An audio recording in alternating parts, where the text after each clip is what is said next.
Alliance meeting. I'm going to give everyone just a moment to get into the room. Thank you very much for joining. Hi, welcome to this month's Board Alliance meeting, everyone. I'm going to give everyone just a minute or so to get in. I know we still have a few people in the waiting room. Wonderful. Well, welcome, everybody. Welcome to this month's Board Alliance meeting. Now, for those of you who know me, you know that when I talk about getting onto boards, one of the most important transitions onto a corporate board is really nailing down your value proposition and perfecting your personal pitch. I'm Naomi Kent, Managing Director with Felix Global in the C-Suite Advisory Group. And today I'll be interviewing a newly appointed public company board director who found success because she knew what her board level skills were. She created a value proposition and put in the work to deliver that message to the right people. Now, as you all know, seeking a corporate board can be a challenging task that requires the right preparation and positioning, and especially a public company board. I know a lot of you are familiar with Felix, but for those of you who are not, I'm going to say a few words about the business. We believe that your people are your most important asset. We're passionate about seeing companies grow through great human capital strategies. We offer consulting, recruiting, coaching, onboarding, and outplacement services across businesses in North America. Now, the C-Suite Advisory Group, which is my group, is a division of Felix that works primarily with individuals who are seeking corporate boards, who might be looking to transition into a new role or a new career at the C-suite level. We get them board ready and introduce them to the right people in the marketplace. Now, the Board Alliance meeting that you're in right now, we meet monthly on the second Tuesday of the month, or when our speakers are available. At the end of this meeting, I will be announcing our next speaker, which will be on April 24th, and will be hosted by our other managing director, Hugh Shields. So welcome to you all. I'm delighted to have Renata Ribeiro join us, who is our speaker this month. Renata is the Senior Vice President of Strategic Operations at Carnival Corp. And for the last 2 years, she has been serving on a public company board based in the United Kingdom called Ashtead Group PLC. It is an international equipment rental company with national networks in the US, UK, and Canada. Now, we're all keen to hear more about her journey to the boardroom and her insights that we can take away for our own pursuit of a corporate board. So thank you, Renata, for joining us today. Thank you, Naomi, for having me. It's a pleasure to be here. Wonderful. Actually, before we get started, we did have a few laughs about this before we started. Please tell us about some of the things in the room here. I know you have a porthole behind you. You have a bell. Are we on a ship here, or are we in your office? Where are we? Well, I think I wish I was on a ship, but I'm in Doral, Florida. So I have this is an actual porthole, but a friend of mine gave it to me and put a mirror. So this is where I do my makeup in the morning. So it's very, very useful. Then I have a bell. This is my 10-year anniversary at Carnival when I got my bell, and I was really looking forward to it. Makes a very loud noise, and it's just like a miniature of the bells from the ships. Then I have a ship model here. This is from AIDA, one of our brands, and I have a small collection that Naomi saw when she came to my office. In the back, I have a nautical chart of the Caribbean that I actually use. I used to work in ship deployment, so I had to do the routes. And here I have my hard hat, because now I'm working building destinations. And I joke my whole life in the past 2 years became construction, because I have Ashtead, which is also construction. I have Carnival, now I'm doing construction. Wonderful. Thank you so much. So let's get started on kind of your board career. So you've joined your first public company board just over 2 years ago. Tell us why initially you wanted to serve on boards. It was very interesting because I didn't think about it. And one day a headhunter called me for a position that was not a board position. And the headhunter talking to me said, have you ever considered boards? Because I think you have a good profile for boards. So I'm very grateful to this person because she opened my mind. This was about 4 years ago. And then I started thinking about it and I started researching what to do.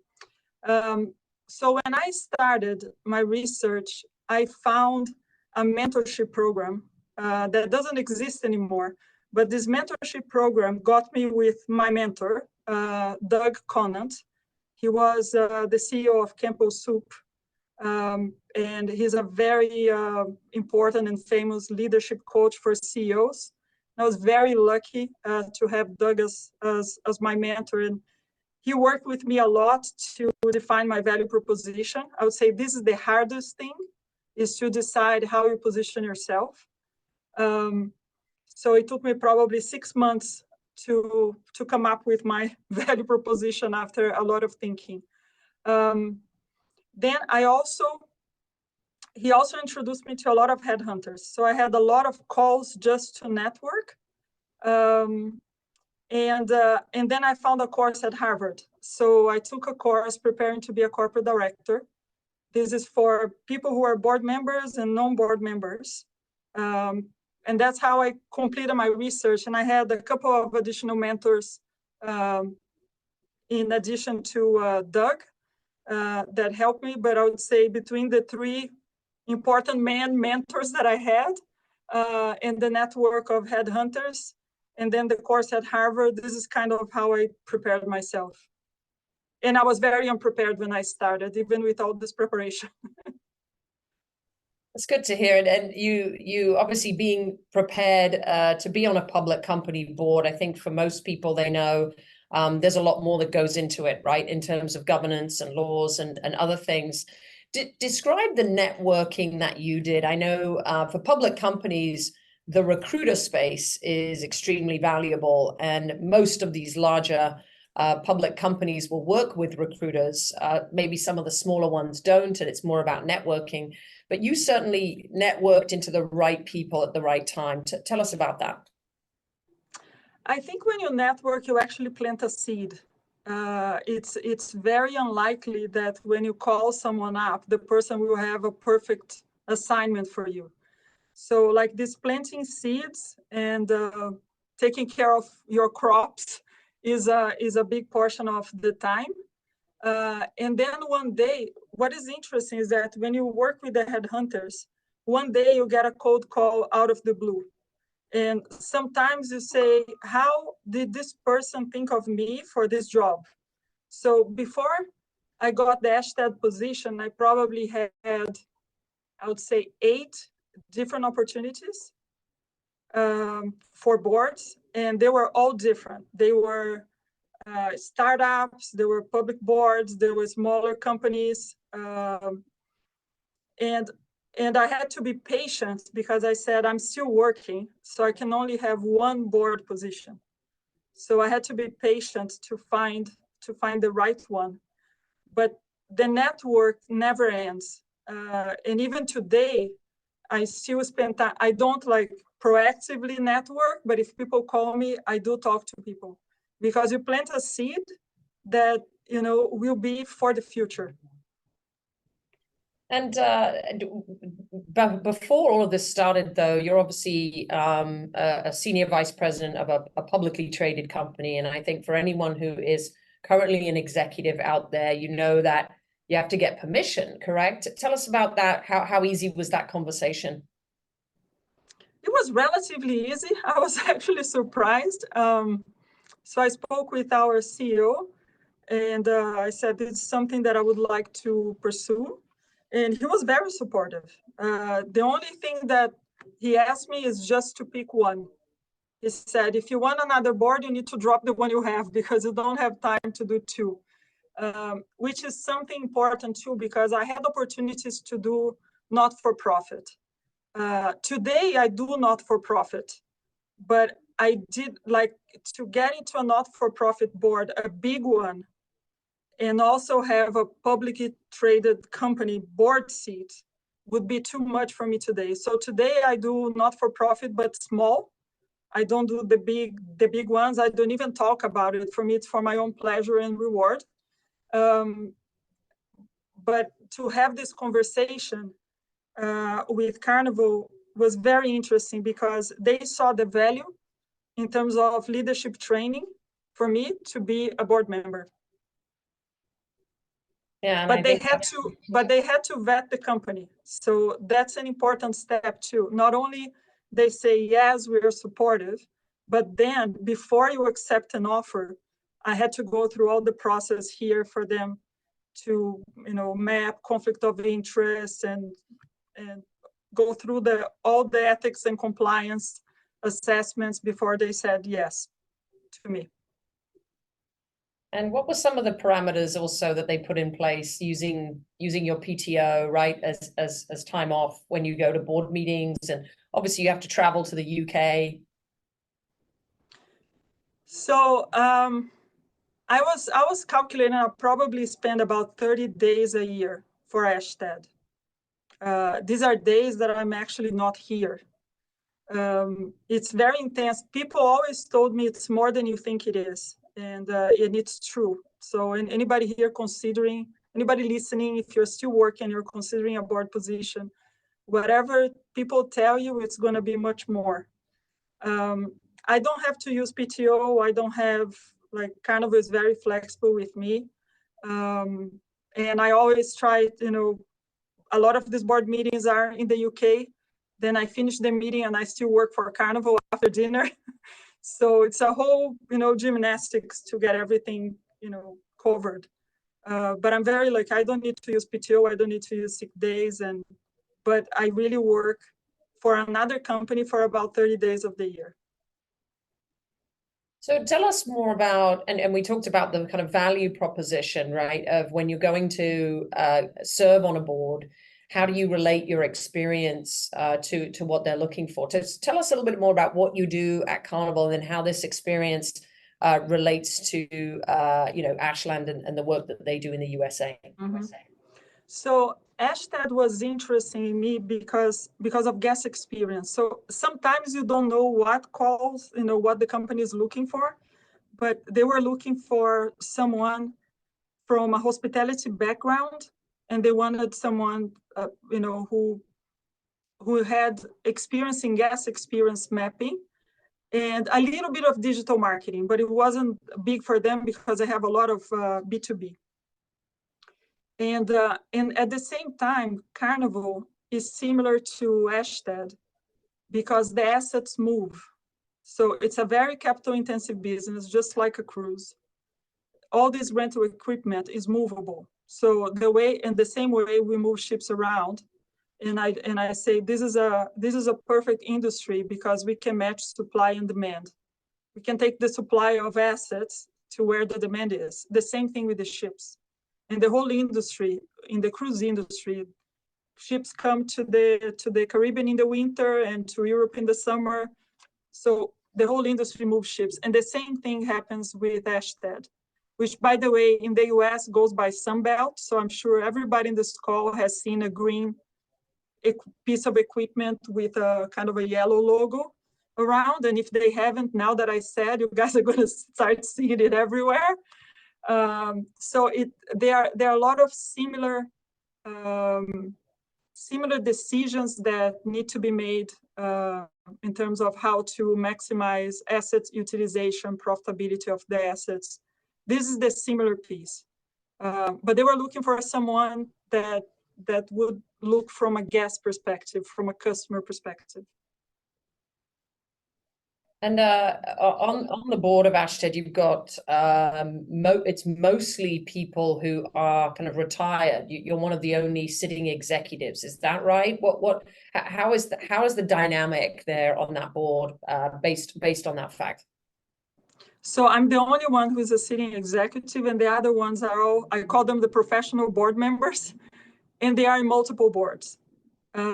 So for me, it's great because I learn a lot from them. We also have, I think half of them are women, and 80-90% are from the UK.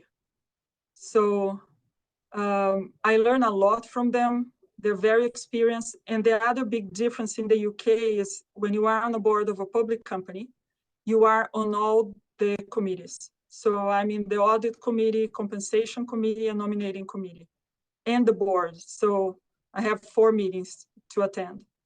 And this is it's a great experience because you see the company through many angles. It also helps me with Carnival because Carnival is dual listed. So Ashtead is part of FTSE 100. Carnival is listed in the UK and in the US, and it's in both indices. So Carnival is part of S&P 500 and the FTSE 250. So a lot of the regulatory things that I see with Ashtead, I also see with Carnival because we have the PLC side as well. Wonderful, thanks. And I mean, on the call today, we have a mixture. I think I talked about this before. We have people who serve on boards currently, people who are also seeking boards. I know there's a few people that are going through board programs with us as well. What's your best advice for people who are seeking a corporate board today? I would say spend a lot of time on your value proposition. And for me, I had to spend time with people who knew me and would help me in a certain way position myself and think about my strengths. But I also had to test it in the market. So it's 2 things. One is to get help from people who know you, and then test your value proposition with people who don't know you. And some of these meetings will not work the way you think. And the reaction will be, people will understand you in a different way. And sometimes it's going to open a window, and sometimes it's going to get you confused. And you need to go back and think again. The other thing is very important is how to ask questions. So for me, because I'm still working, I'm a thinker, a strategist, a doer.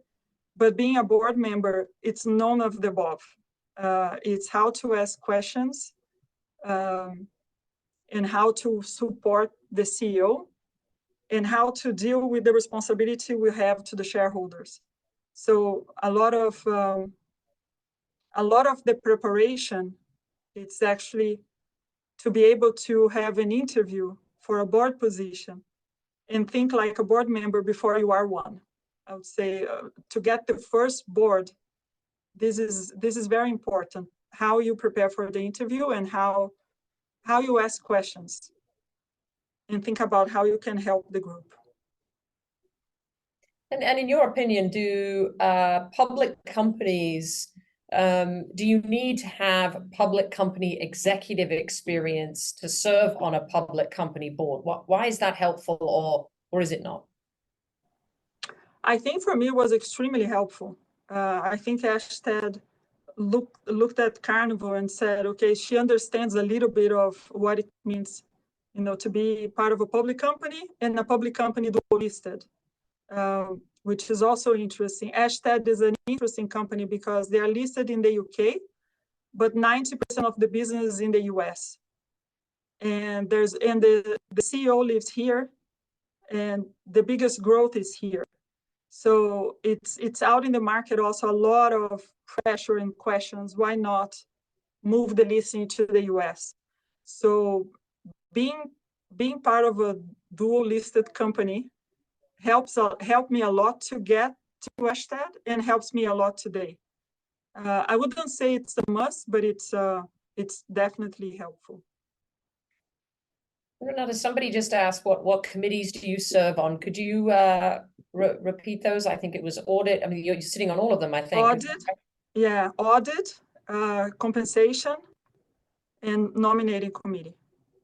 And is there anything in 2 years, we had to make big decisions on all 3. So this is exciting too. It's not that you're just sitting in a meeting. We had big decisions on all 3 in my 2 years with Ashtead, which is very, very interesting. And then the board, right? So there are 4 meetings. And was there anything that surprised you about your experience on a corporate board? Anything that you did not expect to happen? I think the regulatory is more than I thought, especially in the UK. There is a lot of regulation on how you engage with the shareholders, how you engage with the market. So that is a lot of work. Also, a lot of Ashtead does a lot of acquisition. So the M&A discussion is very interesting. And this is public information. So if you guys go on the website, you see it's a very high growth company that does 40 to 60 acquisitions a year. So that was very impressive too. And how the board gets involved on the bigger ones, and how we also get involved on the overall planning of how we are going to grow. So there's a lot of strategy discussion too. I think I was also impressed by the opportunities that we have as board members to actually engage with the business. We have a lot of meetings. I know all the direct reports of the CEO. I do work in the Bahamas now, and Ashtead bought a company in the Bahamas. So when I go to work, I actually meet the Ashtead managing director in the Bahamas. So it's interesting also to be involved and to see what they're going through. Because they're a huge company. They're a $22 billion market cap company. So the problems they have and the opportunities are very interesting to see and learn about this strategy too. Just so everyone's aware, not all board meetings are held in the Bahamas, so definitely, and not something you should be asking in interviews either, but a good one if it does happen. Right, I'm going to jump into the chat here. We have a few questions here from the audience. So when we think about being board ready, we think about, the practical sense of, your value proposition and your bio and all of these great things. And then there's the education part of it, right? Which is, do you really understand governance? Do you know what the roles and responsibilities are? You said that you went and you did a course to really learn about boards at Harvard. Tell us about that. Did you find it valuable? What did it teach you? Extremely valuable, because as you know, all these courses are case-based. So when you don't have the experience doing a case-based course, it kind of speeds up the learning. So I remember, and then we had, interesting group and all the teammates and the network that you create as well. And we kept in touch. So this group still meets once a month, and we talk about each other's experience. But the course was very helpful to understand corporate governance. Very, very helpful. Excellent. And somebody asked about the conflict check. Obviously, before you go and serve on any public company board, what were they doing? Were they essentially looking at if there was any interaction with clients or competitors, or how did they run that kind of conflict check? If it's a vendor, it's important. Of course, a competitor, I couldn't do it. But just as an example, I'm on the board of Ashtead, and I was on the board of the Grand Bahama Shipyard for Carnival. And Ashtead bought a company that works inside the shipyard. So I had to disclose to Ashtead, to the shipyard board, and to the Carnival board. So I had to disclose to all three. So even when you join a board, conflicts may arise, right? May arise, yeah. Yeah, very good. And I had to disclose and have all the board members of all three entities be okay. Yeah. Because the thing happened afterwards, right? So I started with Ashtead, then Carnival asked me to be on the board of a joint venture. And by the way, the joint venture is with our competitor. So I had to explain to our competitor and have, Royal Caribbean be okay with that too. And then I went back to Carnival and I said, and I'm not involved in any negotiation. So this is what's important, because when we work too, and in my position, they could be a vendor. So I need to extract myself from any position of negotiation. No, that makes sense. And especially, again, let's remind everybody, this is definitely more of a public company question that comes up. Private companies, it tends to be less of an issue just because of exposure. So I think in this case, because you're working at a public company and on the board of a public company, it kind of doubles up there in terms of wanting to make sure you do the right conflict checks. Okay. We have another question. Someone said they were interested in understanding. So there's 30 days, more or less, that you spend on your board of director activities. Does that include the preparation for the meeting and the education and everything else, or are we talking just the board meetings?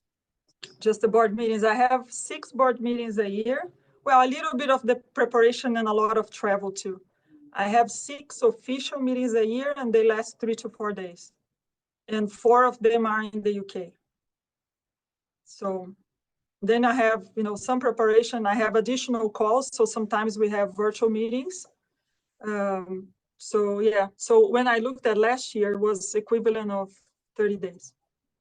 And then if they're in the Bahamas, that's a quick flight for you anyway, right? So that's easy at least. The preparation is important, especially for people who are part of the audit committee. Those are the biggest, pre-read materials that I ever get. So it's a lot. And I would say the most analytical one that I get so far is the compensation. I think the compensation committee is fascinating how to think about aligning incentives to the CEO and to senior management.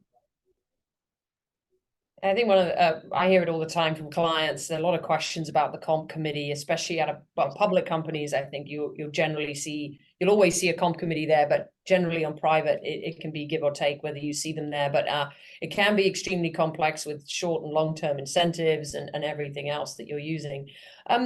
Someone has also asked, a couple of people actually have asked about the process of getting you onto the board. So one person has asked, are there any sort of assessments that you do or any tools that were used to evaluate, your skill set other than interviews?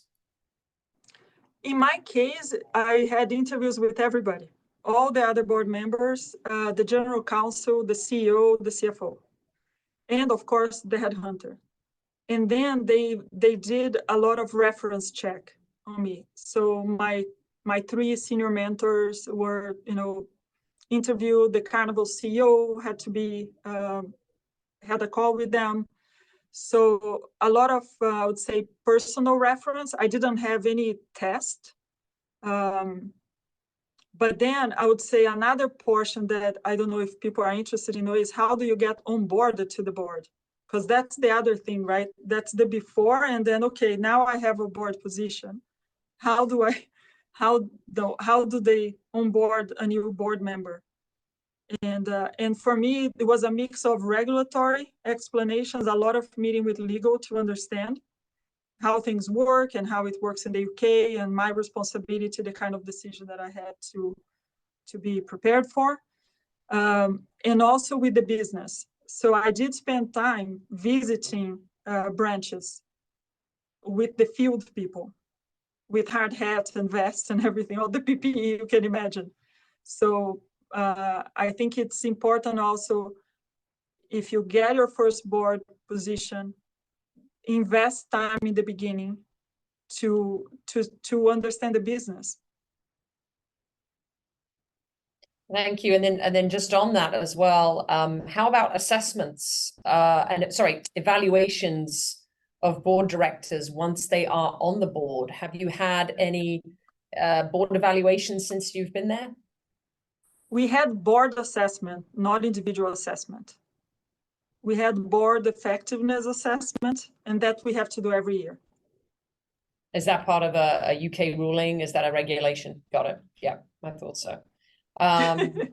Somebody has also asked about the nomination committee and thinking about CEO succession planning. Is that something that is done quite frequently on boards, or yes? Okay. Do you want to tell us a little bit about that? It was very interesting. Not only CEO, but all senior leadership succession. So we did spend a lot of time in one of the meetings talking about, because it's about risk management. So anything that it's risk management related, the board is responsible. So CEO succession, we say it's not if, you know, the CEO gets run by a car, it's if the CEO wins the lottery.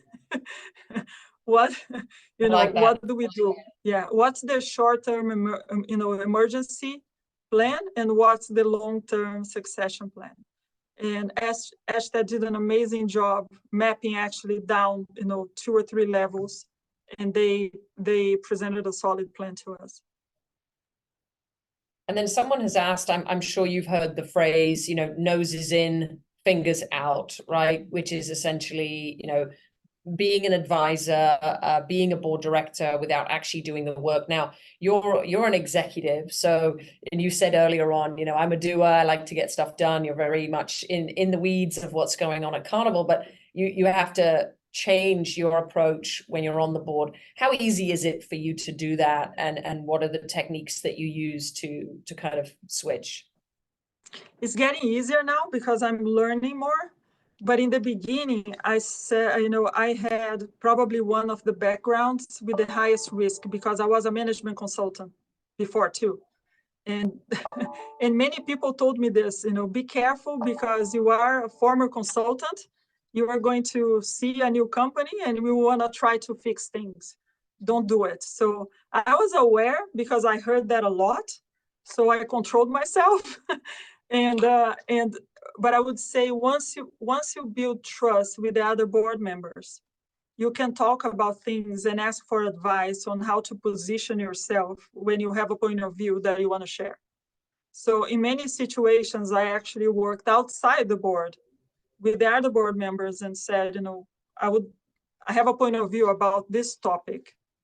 You know, how do we do it? And sometimes the board members would also get together separately, the non-executive directors without the CEO and the CFO. We get together separately and we talk about things that concern us and, you know, things that we want to do something about. And we also talk about the strategy on which one of us is going to take care of that topic. So there's also a little bit of, we have people with different skills on the board, which is, you know, I think it's what good boards are, very diverse. And then depending on the issue, some issues are better treated outside the board meeting. And then we also discuss who is going to talk to who about what separately. One of our attendees here works in risk. Tell us, do you have a risk committee or is it handled in the audit committee? Which part of it, and what are the discussions around? It's in the audit committee. We have a whole risk assessment. We have internal risk assessment, external risk assessment. We have internal audit and we have external. So, and then we have the regulatory piece of the risk, which I do for Carnival too. I'm in the same committee at Carnival. So the same form, the same consultant at Carnival is the same thing at Ashted. So risk is always a hot topic and we spend a lot of time on it, but we also talk about macro risks. Even like the election in the US this year is something that we're talking about. You know, and the impact on the infrastructure bill, on the mega projects, and how does it impact the business here? So it's not only the risk of the cybersecurity risk or what to do with AI. We talk about that too, but then we talk about the risks that impact the business as a whole that are, you know, more specific about Ashted too. Someone has actually asked about AI and if there are any specific concerns or opportunities that have been seen across the board or across your organization, and if you're aware of any of those. So at Ashted is going through a mega digital transformation project for the past 3 years, and they are adding AI to pieces of the business. But I would say the project was started more to do with legacy systems. And then AI became the new thing. So now everybody talks about AI. At Carnival, we are looking at some applications of AI. One good example is spare parts on the ships. So we have 9 different cruise lines. They all manage their spare parts, but the ships are a common platform.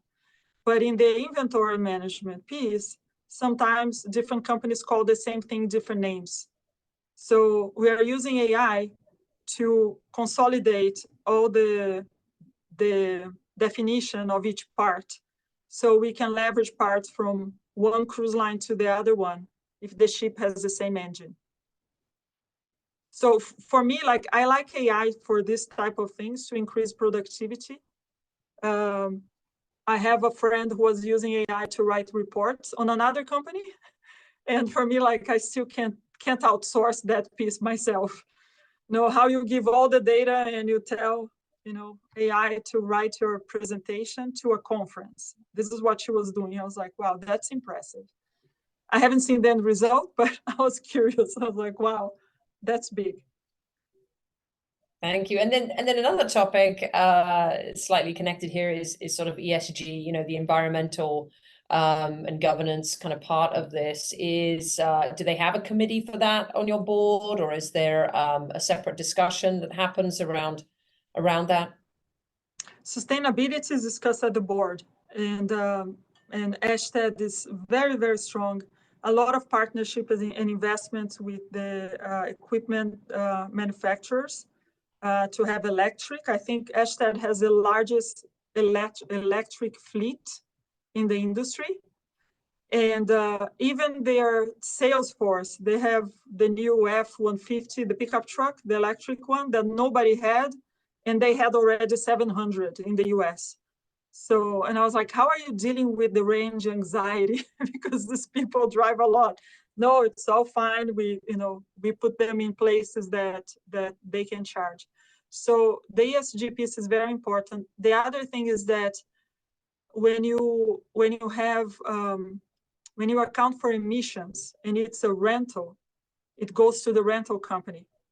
So even for the customer, there's a benefit of the rental, which is very interesting that I wasn't aware. So if a company is documenting their emissions on a project, if they're using a rental equipment, they can account for the emissions will go to Ashtead, and Ashtead needs to deal, with the metrics of it. Somebody has just asked about committees again. I think there's a lot of questions here about the committees, but he's asked, why do all board members participate in all of the committee meetings? I know, again, in the United States, it's split between folks, and there's maybe 3 people per committee, 3 to 4. Why do you think that's different, and do you think there's a benefit to it? I think it's a UK thing, and I think there's huge benefit.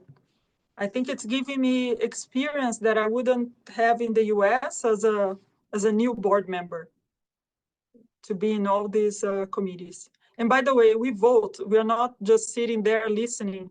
You are part of the committee and you vote.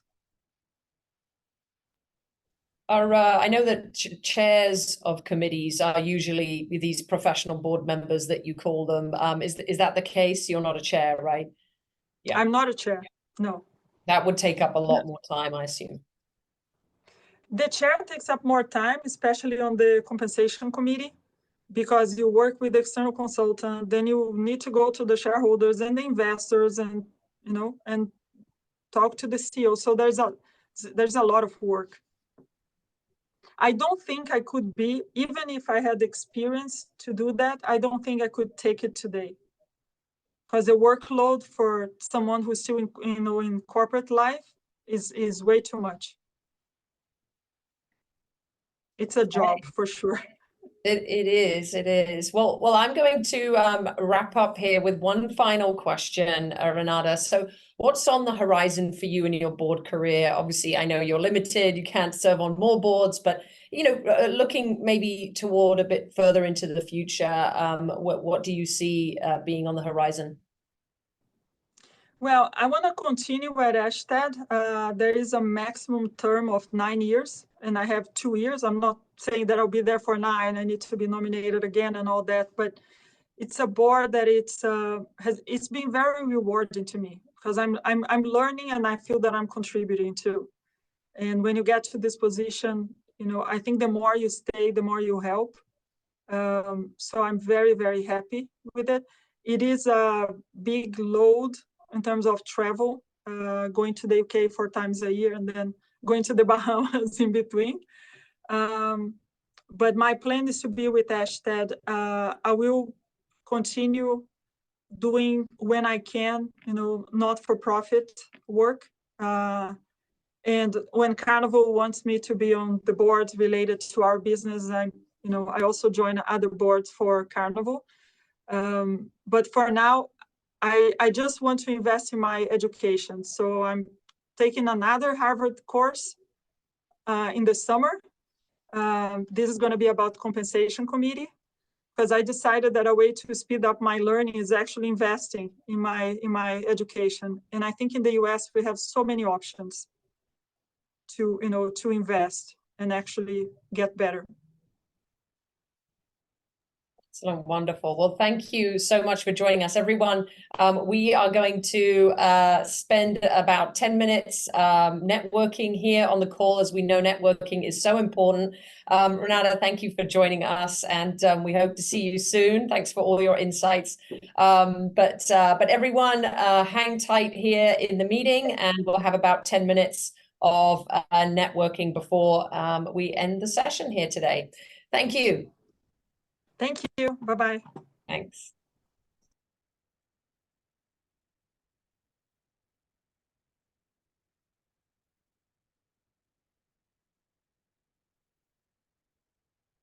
Okay, you should have received an invitation to join a room. Has everyone received those?